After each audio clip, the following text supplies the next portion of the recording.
ડાંગ જિલ્લામાં મહિલાઓ લાડકી બહેન યોજનાની ખોટી અફવાથી ઓનલાઈન ફોર્મ ભરવા પહોંચી।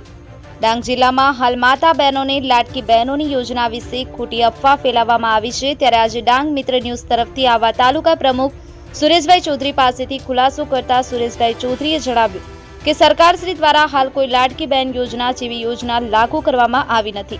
તો જ્યારે મહિલાઓ પોતાના ડોક્યુમેન્ટ લઈ ઓનલાઈન ફોર્મ ભરી 200 થી 300 રૂપિયા લેવામાં આવે છે, તે પૈસા શેના લેવામાં આવે છે?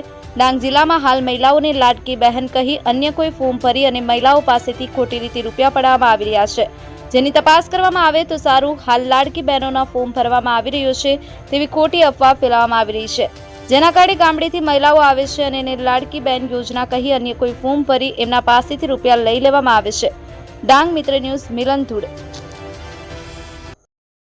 મિત્રો નમસ્કાર, હું સુરેશભાઈ ચૌધરી। ડાંગ જિલ્લાના આહવા, સુબીર, વઘઈ તાલુકામાં છેલ્લા 2-4 દિવસથી લાડલી બહેન યોજના બાબતે અવારનવાર અમને પણ ફોન આવે છે, ઓફિસે પણ લોકો આવે છે, પૂછતા હોય છે।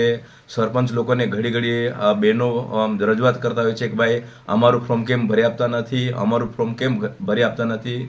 મિત્રો, ખરેખર આવી કોઈ યોજના આપણા ગુજરાતમાં અમલમાં આવી જ નથી।